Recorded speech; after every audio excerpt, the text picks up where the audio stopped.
The Bapatla ecclesia of Jehovah Messiah channel నుండి వచ్చు మరి యొక్క సందేశానికి స్వాగతం. మతం యొక్క అసత్య బోధన నుండి పరిశుద్ధులకు ఒకసారే అప్పగింపబడిన బోధల్లోనికి దేవుడు మిమ్మల్ని నడిపించును గాక. ఈ సందేశం మీకు మీ కుటుంబానికి ఆశీర్వాదకరంగా ఉంటుంది గాక. సువార్త సమయం సందేశానికి స్వాగతం. జాగ్రత్తగా నాతో పాటు ఒక హాఫ్ అన్ అవర్ ట్రావెల్ చేయండి. జ్ఞానము వివేకము మీ ముందుకు తీసుకురావడానికి మరి దేవుని యొక్క కృప ద్వారా ప్రయత్నిస్తాం. బైబిల్ని మనము ఎందుకు పాటించాలి? సొంతగా పద్ధతులు, పండుగలు, ఆజ్ఞలు ఎందుకు మనం క్రియేట్ చేసుకోకూడదు? దేవుని యొక్క వాక్యము ఏం చెప్తుంది మనకి?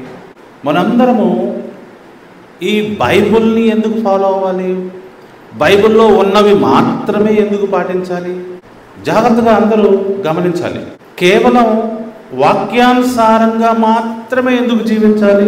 సొంత పండుగలు, సొంత ఆజ్ఞలు, సొంత ఆచారాలు, సొంత పద్ధతులు ఎందుకు పెట్టుకోకూడదు? ఎందుకు ఇతర మతాల ఆచారాలని మనం పాటించకూడదు? ఎందుకు చనిపోయినప్పుడు దినాలు, ఆ తర్వాత ఎవరైనా పుష్పావతి అయినప్పుడు ఆ రకమైన కార్యక్రమాలు, లేకపోతే పుట్టినరోజులు, ఇవన్నీ మనం ఎందుకు చేయకూడదు? బైబిల్లో చెప్పిన దాని ప్రకారమే ఎందుకు నడుచుకోవాలి? ఇప్పుడు ఇండియాలో ఉన్నాం మనము, ఇండియా యొక్క రాజ్యాంగం ప్రకారమే ఎందుకు నడుచుకోవాలి? అమెరికా రాజ్యాంగం ప్రకారం కూడా నడుచుకోవచ్చుగా మనం. కేవలము ఇండియా రాజ్యాంగం ప్రకారం ఎందుకు నడుచుకోవాలి? రాజ్యాంగంలో ఏదైతే చెప్పారో దాన్ని మాత్రమే ఎందుకు చేయాలి? సొంతగా ఎందుకు చేయకూడదు? ఎప్పుడైనా ఆలోచించారా? చాలామంది అంటూ ఉంటారు అనమాట, యేసు ప్రభువారు కొన్ని సలహాలు ఇచ్చారు కదా, వాటి ప్రకారం చేయొచ్చు కదా అని. సలహాల ప్రకారం చేయొచ్చు. యేసు ప్రభువారు చెప్పిందల్లా చేయాలి. యేసు ప్రభువారు ఏం చెప్పారు? ధర్మశాస్త్రాన్ని పాటించండి, ఆజ్ఞలు ఏమి చెప్తున్నాయని చెప్పారు. చాలామందికి చాలా ప్రశ్న అండి, బైబిల్ని మనం ఎందుకు పాటించాలి? బైబిల్ బయట ఎందుకు పాటించకూడదు? బైబిల్ చెప్పనిది ఎందుకు చేయకూడదు? కేవలం బైబిల్లో ఉన్నది మాత్రమే మనము పాటించాలని నేను మనవి చేస్తూ ఉన్నానండి. ఎందుకో చెప్తాను నేను. ఎందుకు మనం బైబిల్లో ఉన్నది మాత్రమే ఫాలో అవ్వాలి? ఏ దేశంలో వాళ్ళు, ఏ రాజ్య పౌరులు, ఏ దేశ పౌరులు ఆ దేశ చట్టాన్నే ఫాలో అవ్వాలి. కాబట్టి కేవలం పౌరులు మాత్రమే ఆ దేశ రాజ్యాంగాన్ని ఫాలో అవ్వాలి. బయట వాళ్ళు ఫాలో అవుతే ఉపయోగం ఉండదు. రాజ్య పౌరులు దాన్ని ఫాలో అవ్వకపోతే వారికి ఉపయోగం ఉండదు. మనం అందరూ సాధారణంగా బయట ప్రపంచంలో అనుకుంటాం, రాజ్యాంగంలో రాయబడి ఉందా? ఒక స్నేహితుడు మనకు కూడా స్నేహితుడు అవుతాడు అన్నాం అనుకోండి, రాజ్యాంగంలో రాయబడి ఉందా అని అడుగుతారు. మన అన్నకి ఫ్రెండ్ ఉన్నాడు అనుకోండి, అన్నకి ఫ్రెండ్ కాబట్టి మనం కూడా అన్న అనొచ్చా? రాజ్యాంగంలో ఎక్కడైనా రాయబడి ఉందా? బైక్ మీద ఇద్దరు, ఒక యంగ్ గర్ల్, యంగ్ బాయ్ వెళ్తున్నారు, ఇద్దరు ప్రేమికులే అని రాజ్యాంగంలో ఎక్కడైనా రాయబడి ఉందా? లేకపోతే వాళ్ళిద్దరూ అన్నా చెల్లెళ్ళు అని ఎక్కడైనా రాజ్యాంగంలో రాయబడి ఉందా? అంటారు చాలామంది బయట ప్రపంచంలో వాళ్ళు. ఇది చేయకూడదని రాజ్యాంగంలో ఏమైనా ఉందా? ఇది చేయమని రాజ్యాంగంలో ఏమైనా ఉందా? మరి ఎందుకు చేస్తున్నారు? అంటే ఏంటి వాళ్ళ ఉద్దేశం? రాజ్యాంగంలో ఉంటే అందరూ చేయాలి. ప్రపంచంలో ఎవరైనా ఎప్పుడైనా ఈ డైలాగు వాడితే అర్థం ఏంటి? రాజ్యాంగంలో ఏమైనా రాయబడి ఉందా అంటే అర్థం ఏంటి? రాజ్యాంగంలో ఉంటేనే మనం చెయ్యాలి అని అర్థం. రాజ్యాంగంలో ఏమైనా రాయబడి ఉందా అంటే అర్థం ఏంటి? అందులో ఉంటేనే మనం చెయ్యాలి అని వాళ్ళ అర్థం అనమాట. రాజ్యాంగం నీకు కల్పించిన హక్కు ఏమైనా ఉంటే అది నువ్వు చేసుకోవచ్చు. ఒకవేళ రాజ్యాంగంలో దొంగతనం చేయడం నేరం కాదని రాయబడింది అనుకో, ఎవరు కూడా నిన్ను నేరస్తులు అనకూడదు. ఇంకా దొంగతనం చేసినందుకు రాజ్యాంగం ప్రకారం పౌరులు నడుచుకోవాలి. మరి ఇదేంటి?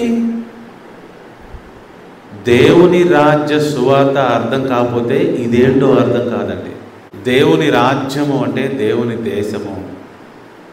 దాంట్లో ఆ పౌరులు ఎలా జీవించాలి, ఏమేమి చేయాలి, ఏమేమి చేయకూడదు స్పష్టంగా చెప్పబడింది ఇందులోనే. ఇది రాజ్యాంగము, ఇది కాన్స్టిట్యూషన్. దేవుడు పలికిన ఆజ్ఞలని ఇందులో క్రోడీకరించారు. ఆ ఆజ్ఞలు పాటించకపోవడం వల్ల ఏమేమి సంభవించినవో, పాటించడం వల్ల ఏమేమి సంభవించినవో మరలా దీనిలో స్పష్టంగా రాసి ఉంచారు. ఇప్పుడు ఎవరైనా దేవుని రాజ్య పౌరులు అవుతుంటే వారందరికి ముందుగా చెప్పాల్సింది ఏంటి? బాబు, నీవు ఆ దేశ రాజ్యాంగమైన ఈ బైబుల్ వాక్య ప్రకారం ఇక నుంచి జీవించాలి, మీరు తప్పిపోకూడదు. ఒకవేళ తప్పిపోయిన ఎడల మీరు శిక్షకు గురి అవుతారు. సో కాబట్టి బైబిల్లో చెప్పబడినవి ఎందుకు చాలా మంది చేయట్లేదంటే ఇది రాజ్యాంగం అని అర్థం కాలేదు. యేసు ప్రభువారు చెప్పిన శుభవార్త దేవుని రాజ్యం గురించి అని అర్థం కాలేదు. ఆయన రాజ్యంలోకి మనం ప్రవేశించాలని అర్థం కాలేదు. ఊరూరా గ్రామం తిరిగి మరి దేవుని రాజ్య సువార్త యేసు ప్రభువారు ప్రకటించాలని అర్థం కాలేదు. చూసారా? కాబట్టి యేసుక్రీస్తునందు విశ్వాసం ఉంచుచున్నామని చెబుతున్న వారందరూ ఏం చేస్తున్నారు? దేవుని రాజ్యాంగం ప్రకారం నడువటలేదు. వారికి యేసుక్రీస్తునందు విశ్వాసం ఉంచటం అంటే ఏంటో అర్థం కాలేదు. ఏమండి, ప్రతి పౌరుడు రాజ్యాంగం ప్రకారం నడుచుకోవాలండి. అందులో ఏదైతే చేయమని చెప్పబడిందో అది చేయాలి. అందులో ఏదైతే చెయ్యకూడదని చెప్పబడిందో అది చేయకూడదు. జాగ్రత్త వినాలి. ఇది అందులో చేయమని కానీ చేయకూడదని కానీ తెలుపబడలేదో వాటిని మనం ఏం చేయాలి? మరి రాజ్యాంగంలో చెప్పలా. ఉదాహరణకి మీరు టమాటాలు తినొచ్చా తినకూడదో చెప్పబడలా, రాజ్యాంగంలో చెప్పలా. యూట్యూబ్ను మనం వాడుకోవాలా వద్దా? సినిమాలు మనం చూడాలా వద్దా? పుట్టినరోజులు చేసుకోవాలా వద్దా? చనిపోయిన వ్యక్తి యొక్క దినాన్ని మనం పాటించాలా వద్దా? పెళ్ళప్పుడు నలుగులు వేసుకోవాలా వద్దా? చూడండి, చాలా విషయాలు దేవుని రాజ్యాంగమైన బైబిల్లో రాయబడలేదు. మరి ఇప్పుడు చెయ్యాలా వద్దా? ఎలా ఆలోచించాలి? మనందరం ఎలా ఆలోచించాలి? జాగ్రత్తగా వినాలి.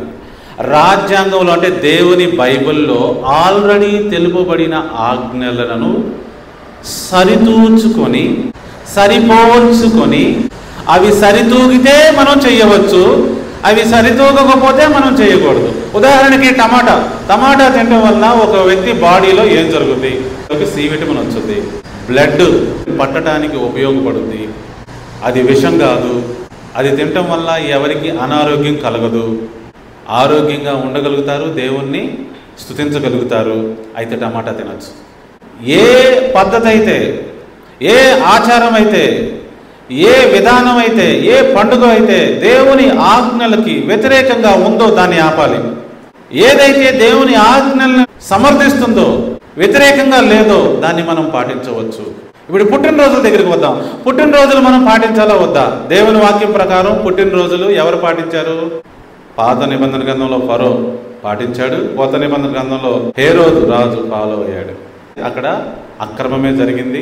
వాళ్ళ అన్ని జనులు దేవుని బిడ్డలు పాటించినట్టుగా ఎక్కడా లేదు.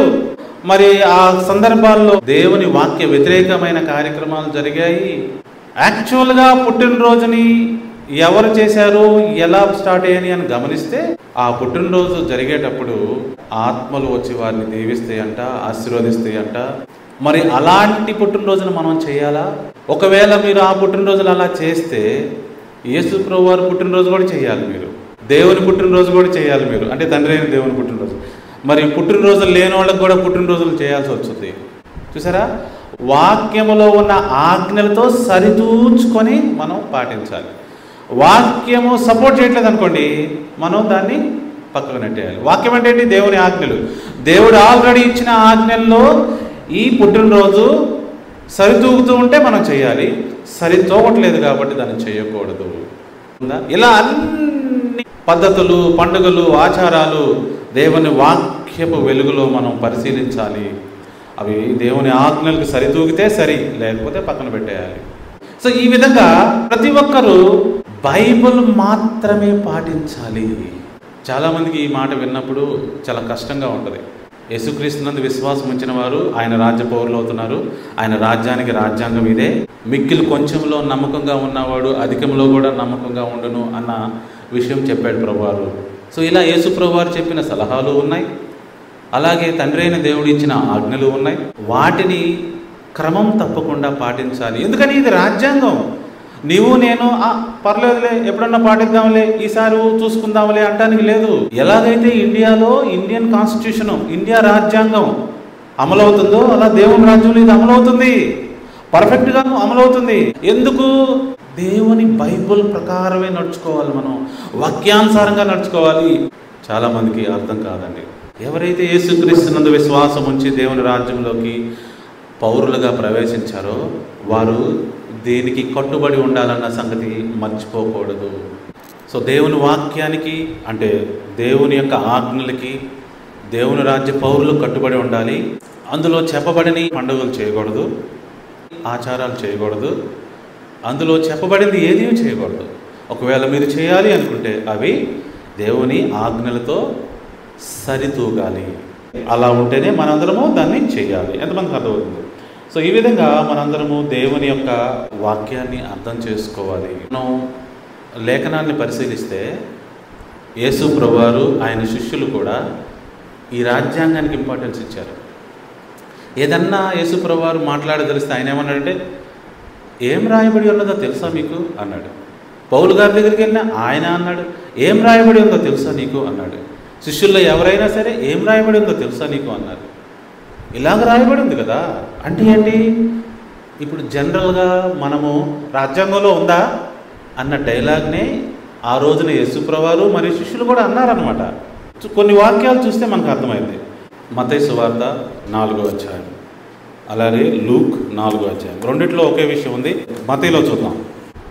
అప్పుడు యేసు అపవాది చేత శోధింపబడుటకు ఆత్మ వలన అరణ్యమునకు కొనిపోబడెను. 40 దినములు 40 రాత్రులు ఉపవాసం ఉండిన పిమ్మట ఆయన ఆకలి కొనగా ఆ శోధకుడు ఆయన ఎదుకు వచ్చి, నీవు దేవుని కుమారుడవైతే ఈ రాళ్ళు రొట్టెలగునట్లు ఆజ్ఞాపించమనను. అందుకు ఆయన యేసు ప్రభువారు ఏమంటున్నారు చూడండి, మనుషుడు రొట్టె వలన మాత్రము కాదు కానీ దేవుని నోటి నుండి వచ్చు ప్రతి మాట వలన జీవించును అని రాయబడి ఉన్నదనెను. ఎక్కడ రాయబడి ఉంది అన్నాడు యేసు ప్రభువారు? రాజ్యాంగంలో రాయబడి ఉంది. మీరు పుట్టినరోజు చేయాలా? అది రాజ్యాంగంలో రాయబడి ఉంటే చేయండి. మీరు ఏదన్నా పండుగ పాటించాలా? అది రాజ్యాంగంలో రాయబడి ఉంటే చేయండి. యేసు ప్రభువారు అదే అన్నారు. ఏమన్నాడు? ఇలా రాయబడి ఉంది కదా అన్నాడు. నెక్స్ట్ మళ్ళీ వదలవాడు ఇంకేమన్నాడు చూడండి. అంతటి అపవాది పరిశుద్ధ పట్టణమునకు ఆయనను తీసుకొని పోయి దేవాలయ శిఖరమున ఆయనను నిలబెట్టి, నీవు దేవుని కుమారుడు అయితే క్రిందికి దుముకుము, ఆయన నిన్ను గూర్చి తన దూతలకు ఆజ్ఞాపించును, ఈ పాదం ఎప్పుడైనాను రాతికి తగలకుండా వారు నిన్ను చేతులతో ఎత్తుకొందరు అని రాయబడి ఉన్నదని ఆయనతో చెప్పారు. యేసు ప్రభువారు ముందు రాయబడి ఉన్నదన్నాడు కదా, ఇప్పుడు ఎవరు రాయబడి ఉన్నది అంటున్నారు చెప్పండి? అపవాది అంటున్నాడు. యేసు ప్రభువారు సమాధానం ఎలా ఉంది? ఫస్ట్ టైము ఇలా రాయబడి ఉంది, ఇలానే చేయాలి అన్నాడు. అందుకని అపవాది కూడా ఏమంటున్నాడు? ఇలా కూడా రాయబడి ఉందిగా అంటున్నాడు. సో మనతో మాట్లాడేవాళ్ళు, వాదించేవాళ్ళు కూడా ఇలానే చెప్తారు, ఇది ఇక్కడ ఎందుకు రాయబడి ఉందిగా, ఇలా రాయబడి ఉందిగా అంటారు. అప్పుడు యేసు ప్రభువారు సమాధానం ఏమని చెప్పండి? చాలామంది వాక్యాలు చదవటంలో మిస్అండర్స్టాండింగ్ అయిపోయి ఒక కాంటెక్స్ట్ని మర్చిపోయి, సందర్భాన్ని మర్చిపోయి వాక్యాన్ని అప్లై చేయడానికి ట్రై చేస్తూ ఉంటారు. ఇక్కడ అపవాది కూడా అలానే అప్లై చేశాడు. దానికి సమాధానంగా యేసు ప్రభువారు ఏం చెప్పాడు? అందుకు యేసు, ప్రభువైన నీ దేవుని నీవు శోధింపవలదని మరి ఒక చోట రాయబడి ఉన్నదని వానితో చెప్పాను. సందర్భం మార్చి చెప్పకూడదు. ఓ అపవాది, ఓ శోధకుడా, ఇలా రాయబడి ఉందని యేసు ప్రభువారు మరి యొక్క వాక్యాన్ని చూపించాడు. చూసారా? అంతేకాదు, మరలా వాడు ఇంకొకసారి ప్రయత్నిస్తాడు చూడండి. మరలా అపవాది మిగులు ఎత్తైన ఒక కొండ మీదకు ఆయన తోడుకుని పోయి ఈ లోక రాజ్యములన్నింటినీ వాటి మహిమను ఆయనకు చూపి, నీవు సాగిలపడి నాకు నమస్కారం చేసిన ఎడల వీటన్నిటినీ నీకిచ్చదనని ఆయనతో చెప్పగా యేసు వానితో ఇలా అంటున్నాడు, సాతానా పొమ్ము, ప్రభువైన నీ దేవునికి మొక్కి ఆయనను మాత్రమే సేవింపవలెను అని రాయబడి ఉన్నదనెను. రాజ్యాంగంలో ఎలా ఉంది అపవాది? కేవలం తండ్రి అయిన దేవునికే మొక్కి ఆయనను మాత్రమే సేవించాలి. నువ్వు నన్ను సేవించు అంటే అపవాది అడుగుతుందనమాట, నన్ను సేవించమని యేసు ప్రభువారిని. అందుకు ప్రభువారు ఏమంటున్నారు? నేను నిన్ను సేవించకూడదు, రాజ్యాంగంలో అలా రాయబడలేదు. విన్నారా? ఎవరైనా ఏదైనా చెయ్యమని బయట వాళ్ళు అనుజనులు అడిగితే ఏం చెప్పాలి? రాజ్యాంగం ఏం చెప్తుంది? రాజ్యాంగంలో ఏం రాయబడి ఉంది? మరియు సందర్భాన్ని కూడా పట్టుకోవాలి. ఎందుకంటే వాళ్ళు అవుట్ ఆఫ్ కాంటెక్స్ట్లో వాక్యాలు చూపిస్తూ ఉంటారు. అవుట్ ఆఫ్ కాంటెక్స్ట్లో వాక్యాలు చూపిస్తే మళ్ళీ అది కూడా నమ్మకూడదు. యేసు ప్రభువారు లాగా చూపించాలి, ఇది ఇలా ఉన్నది అని. సో మీరు నేను అందరము దేవుని వాక్యాన్ని ఖచ్చితంగా ఎందుకు ఫాలో అవ్వాలి? వేరేదాన్ని ఎందుకు ఫాలో అవ్వకూడదు? నేను ఆ రాజ్య పౌరులము యేసు ప్రభువారిలాగా రాజ్యాంగంలో రాయబడి ఉన్నది అని చెప్పాలి.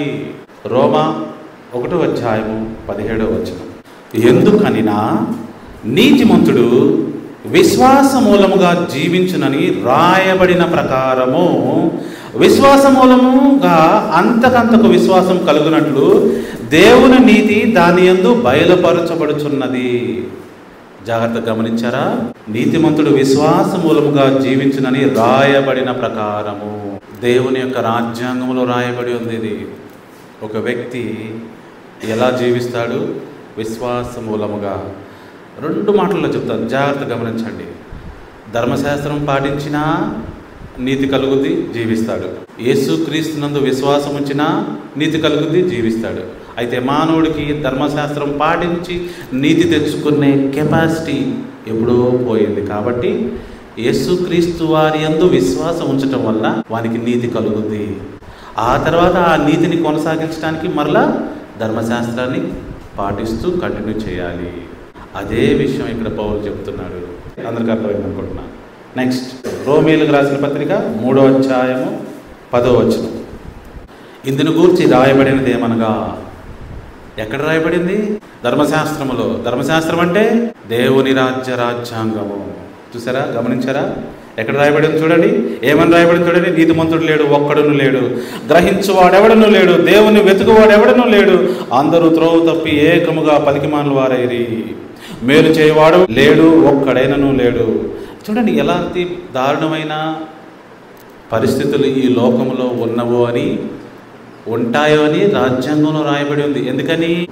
ఈ లోకాధికారి అపవాది. అందుకే యేసు ప్రభు వారిని తండ్రి అయిన దేవుడు పంపాడు. ఎందుకు? ఆయన రాజ్యాన్ని తీసుకొచ్చి అందరికీ ఆ రాజ్యంలోకి ఆహ్వానం పలకమని రాయబడి ఉన్నది ధర్మశాస్త్రంలో.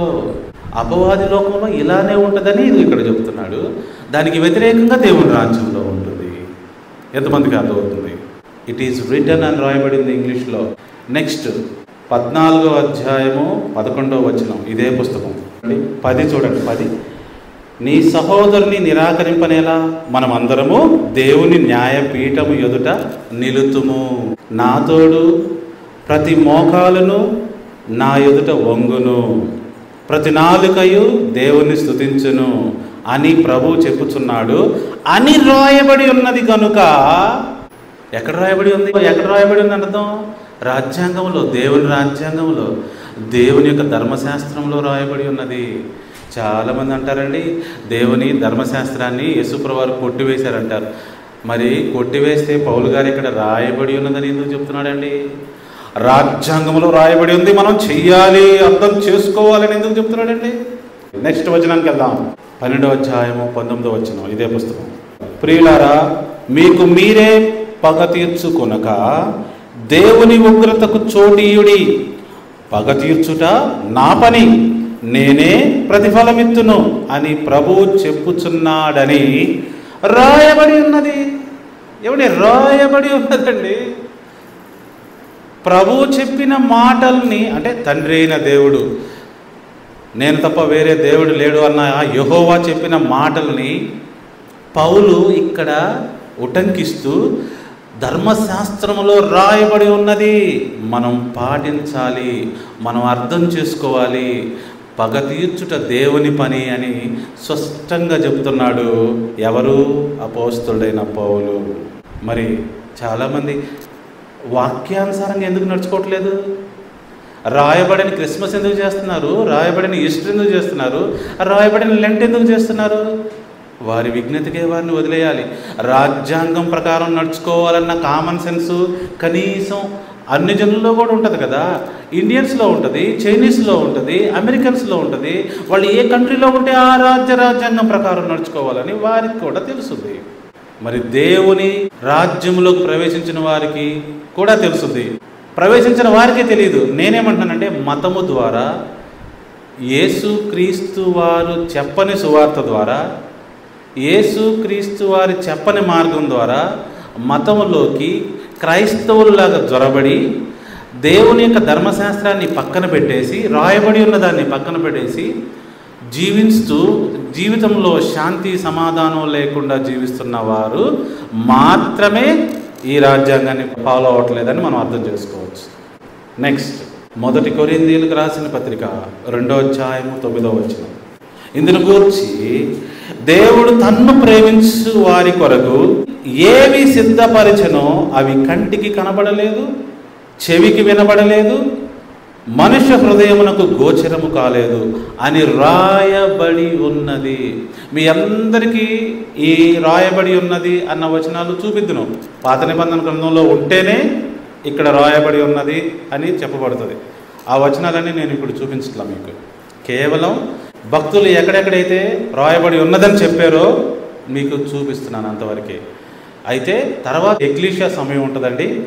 ఆ సమయంలో ఇలాంటి విషయాలు నేను ఎక్స్ప్లెయిన్ చేయడానికి విశ్వాసులైన వారికి సమయం ఉంటుంది. ఏమంటున్నాడు? రాయబడి ఉన్నది. నెక్స్ట్ వచనం, మొదటి పేతురు పత్రిక 1వ అధ్యాయము 15వ వచనము. భక్తులు స్పష్టంగా చెప్పిన దాన్ని మీకు చూపిస్తూ ఉన్నాను. బైబిల్ ప్రకారం నడుచుకోవడం తప్ప వేరే మార్గం ఉండకూడదు. యేసుక్రీస్తునందు విశ్వాసం వచ్చిన వారికి దేవుని రాజ్య పౌరులందరూ దేవుని రాజ్య చట్టం ప్రకారమే నడుచుకోవాలి. వారు ఏ దేశంలో ఉంటే ఆ దేశ చట్టం కూడా దేవుని రాజ్య చట్టానికి సరితూగుతూ ఉంటేనే ఆ దేశంలో ఉండి జీవించాలి. ఎందుకంటే దేవుని రాజ్యాంగం ప్రకారం నడుచుకోవాల్సిన బాధ్యత ఆ పౌరుల పైన ఉన్నది. మొదటి పేతురు పత్రిక 1వ అధ్యాయము 14, 16 కలిసే ఉన్నాయి. చదువుతాను చూడండి. నేను పరిశుద్ధుడనై ఉన్నాను కనుక మీరును పరిశుద్ధులై ఉండుడని రాయబడి ఉన్నది. ఏమండి, చాలామంది అంటారు మనం పాపాత్ములం కదా, మనం ఆజ్ఞలు పాటించలేం కదా, మనకంత దమ్ము లేదు కదా, మనం ఉండలేం కదా అంటారండి. చాలా తప్పండి. మనం పాపం చెయ్యలేమని కాదు, పాపం చెయ్యకుండా ఉండాలని అడుగుతున్నారు ప్రభువారు. మనం పాపం చేయకుండా ఉండొచ్చండి. కానీ ఈ రోజున మతం ఎలా మాయ చేసింది తెలుసా? చాలామంది నేను చెప్తాను వినండి. మనం పాపం చేయకుండా ఉండలేము, మనం పాపం చేస్తూనే ఉంటాము. మనం పాపం చేయకుండా ఉండలేని పరిస్థితి ఉంటే ప్రభువారు చెప్తారు మీ వల్ల ఎటు కాదు అని. మనం పరిశుద్ధులుగా ఉండాలని చెప్తున్నాడు కాబట్టి ధర్మశాస్త్రంలో రాయబడి ఉన్నది. నేను అదే చెప్తున్నా మీ అందరికి, వినువారికి మరొకసారి. నీవు నేను పాపం చేయకుండా బతకవచ్చు, పరిశుద్ధులుగా బతకవచ్చు. దేవుడు ఆ అవకాశం ఉంటేనే ఇలాంటి స్టేట్మెంట్స్ ఇస్తారు, రాస్తారు మన కోసం. అపవాది మాయ చేసిన భక్తుల్లాగా మీరు వెళ్ళవద్దు. మనం పాపం చేయకుండా ఉండలేము, అబద్ధాలు ఆడకుండా ఉండలేము, ఆజ్ఞలు తప్పిపోకుండా ఉండలేము. అది మన బలహీనత, మనం ఇంతే ఈ లోకంలో అని వాళ్ళు నమ్మబలుగుతారు. అది సత్యం కాదు. నిజంగా ఉండవచ్చు. లేకపోతే ఈ స్టేట్మెంట్ ప్రభువారు మనకి ఇవ్వడు. ఏ స్టేట్మెంట్ చూడండి.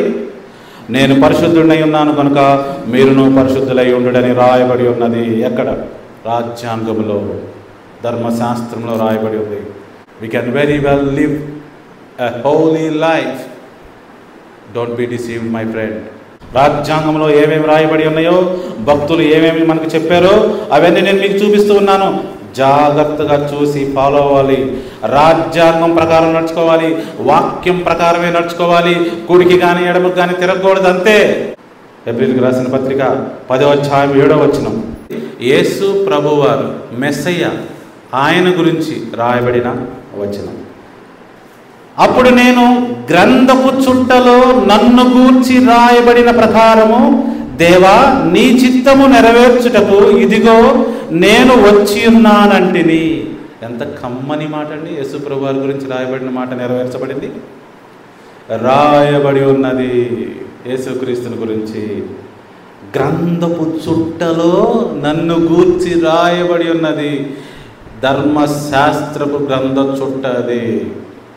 బైబిల్లో ఉంటేనే మనం ఫాలో అవ్వాలి. లేని దాన్ని బైబిల్ ఆజ్ఞల్లోకి సరితూర్చండి, సరిపోల్చండి. సరిగ్గా అవి అలైన్ అయితేనే మనం ఫాలో అవ్వాలి. నెక్స్ట్ వచనం, అపోస్తల కార్యములు 13వ అధ్యాయము 33వ వచనం. 32 నుంచి చదువుతాను.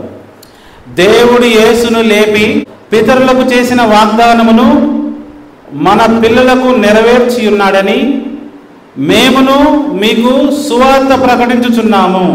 అలాగే నీవు నా కుమారుడువు, నేడు నేను నిన్ను కంటిని అని 2వ కీర్తన యందు రాయబడి ఉన్నది. ఎంత స్పష్టంగా యేసు ప్రభువారు దేవుడు కాదు, దేవుడుకి పుట్టిన కుమారుడు అని స్పష్టంగా రాయబడి ఉంది. చాలామందికి బాధేస్తుంది కదా. చాలామంది ఫోన్లు చేశారు నాకు, ఏంటండి యేసుప్రభువు దేవుడు కాదంటారు. ఇదిగోండి వాక్యం చూడండి. నేను చెప్పిన మెసేజీలో చూపించిన రెఫరెన్సులు, దాని యొక్క వివరణ మీకు అర్థమైందా అని అడుగుతుంటే వాళ్ళు అది పట్టించుకోకుండా ఏంటండి మీరు యేసుప్రభువుని దేవుడు కాదంటారు అంటే వివరణ వద్దు వాళ్ళకి, అంటే అర్థం వద్దు. వాళ్ళు ఏది నమ్ముతున్నారో అదే వాళ్ళు నమ్మటానికి తీర్మానం చేసుకున్నారు. ఈ వచన భావాన్ని మీరు తెలుసుకోరా? దేవుడు యేసును లేపి, ఈ దేవుడు ఇంకో దేవుడిని లేపాడా? ఈ దేవుడు ఇంకో మానవుడిని లేపాడా? యేసుప్రభువు చనిపోయారు, దేవుడు అమరుడు. యేసుక్రీస్తు వారు దేవుని కుమారుడు, ఆయన పంపిన కుమారుడు. ఆయన లేపి పితరులతో ఏ వాగ్దానాలు అయితే చేశాడో అవి ఇప్పుడు నెరవేరుస్తున్నాడంట. యేసుక్రీస్తు ద్వారా మేము మీకు ప్రకటించుచున్నాము సువార్తలాగా అని భక్తుడు అంటున్నాడు. 2వ కీర్తన యందు రాయబడి ఉన్నది. స్పష్టంగా అధ్యాయం కూడా చెప్తున్నాడండి. అధ్యాయం కూడా చెప్తున్నాడు, రాయబడి ఉన్నదని. అంటే ధర్మశాస్త్రం అంటే ఇప్పుడు ఏంటి? ధర్మశాస్త్రం అంటే ఏంటో చూపిస్తాను చూడండి. లూకా 24:44 అంతటా ఆయన మోషే ధర్మశాస్త్రములోను ప్రవక్తల గ్రంథములోను కీర్తనల్లోనూ నన్ను గూర్చి రాయబడినవన్నీ నెరవేరవలనని నేను మీ యొద్ద ఉండినప్పుడు మీతో చెప్పిన మాటలు నెరవేరినవని వారితో చెప్పెను. మోషే ధర్మశాస్త్రము, ప్రవక్తల గ్రంథాలన్నీ, కీర్తనల గ్రంథము, ఇవన్నీ కలిపితే రాజ్యాంగం అని యేసుప్రభువు వారే చెప్తున్నాడు. ఇది అర్థం కావాలంటే యేసుప్రభువు వారు ఏం చేయాలి? వారి మనసులు తెరవాలి. ఎట్లా? నెక్స్ట్ వచనంలో లాగా చూడండి. అప్పుడు వారు లేఖనమును గ్రహించినట్లు ఆయన వారి మనసులను తెరిచి, అది మన మనసులను ప్రభువారు తెరవకపోతే అసలు ఏమీ అర్థం కాదండి ఎవరికి. గుడ్డిగా ఫాలో అవుతూ మూర్ఖత్వంగా ప్రవర్తిస్తూ ఉంటారు.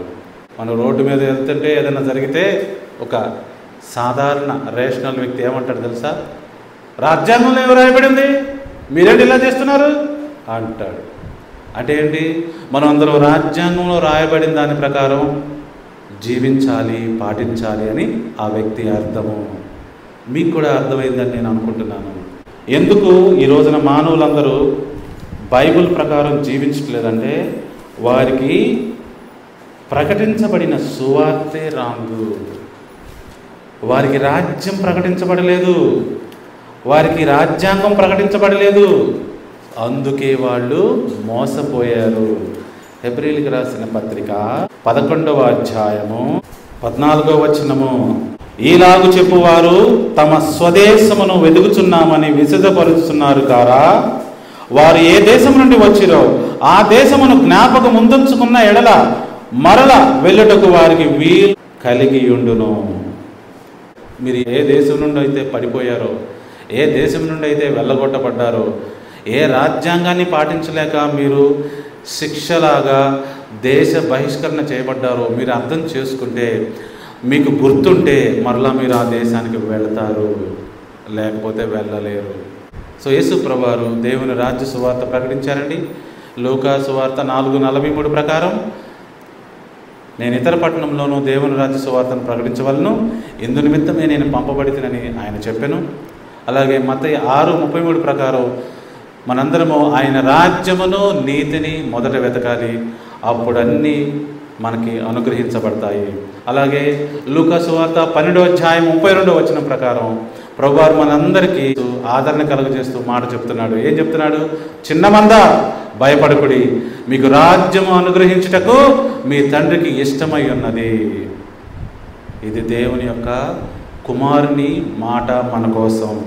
అందరూ అర్థం చేసుకొని నిజమైన సువార్త ప్రకారం దేవుని రాజ్య పౌరులయ్యి ఆనందకర జీవితం, సంతోషకర జీవితం అందరూ కలిగి ఉండాలని మనం చేస్తూ నేను కోరుకుంటూ ఈనాటి సువార్త సమయం మెసేజ్ను ముగిస్తున్నాను.